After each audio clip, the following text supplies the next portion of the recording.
This is something that's not talked about, but today is going to be about the 4 levels of consciousness. The 4 levels of consciousness is 1, the awakening. Many people like myself have awakened to truth. It's a phase when you are always searching and wanting more information, more knowledge, more wisdom. It's a veil that begins to lift. So the doing is level 2 of consciousness is the purification.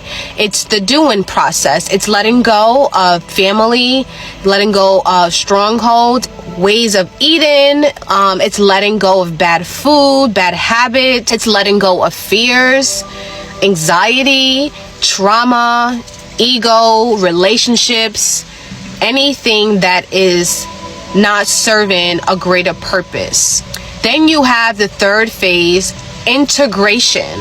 Integration is pretty much living out this new mindset. Now that you're done purging out the old, here comes the new, the aligning with oneness, walking in peace, truth, and love. You have the final 4th stage of consciousness, which is more so I call it embodiment.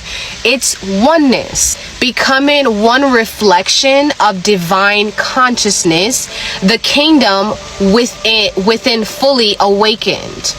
Consciousness is the path of ascension, the expansion of awareness into higher realms of truth and light, while still being embodied on earth. Be transformed by the renewal of your mind. When you go through the doing process, the 2nd stage or 2nd level of consciousness, you are letting go, you're healing, you're forgiving, you're repenting, you're detaching from survival mode, and you literally shift frequencies. Fear, shame, and worry hold your vibration low, which is a 3D dimension. Trust surrendered and love rises, so that's shifting to a 5th dimension that I briefly spoke about in my earlier video. This leap from the lower frequency of 3D of fear to a higher vibration of love, that's what many call a quantum leap. Not just metaphysically, but spiritually. It's almost thinking of this when Yahusha calms a storm. When the storm is your mind, becomes still in your reality, the sea changes. But you're no longer worried. The more you awaken to truth, the more his image, the DNA of Yahuwah, activates in us. That's why he said you are the light of this world. Because the kingdom reality 5D consciousness doesn't descend from outside. It unfolds within. It's like remembering who you were before you were in this world, or what the world told you to be.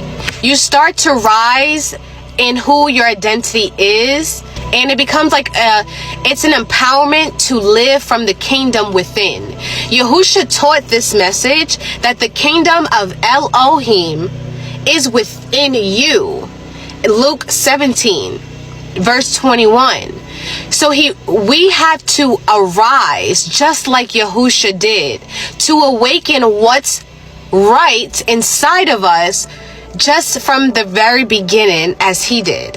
And through the Ruach HaKodesh, we learn to live from the inner kingdom, walking in the spirit of love, peace, and divine awareness, unity, endurance, instead of fear, just awareness and separation.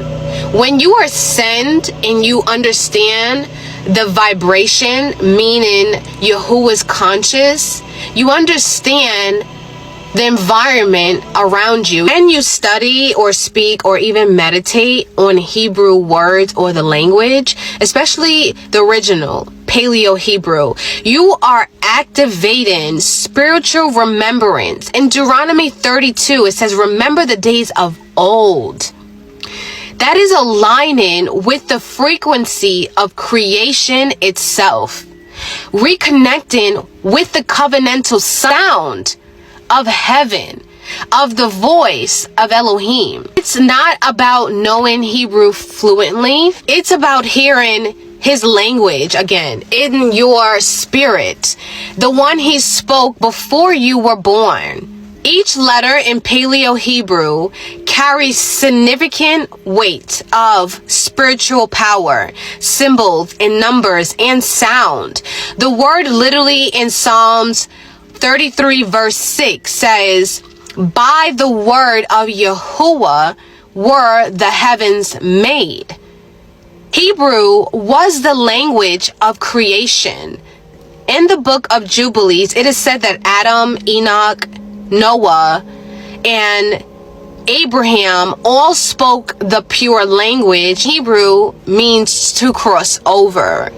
Hebrew, and it reveals so much mysteries. Yahuwah reveals his name in mysteries through Hebrew. If you're interested in learning more about these topics, stay tuned for the next part, because we're going to dive into Paleo Hebrew or modern Hebrew language. Joy, peace, and love be with you all. Shalom.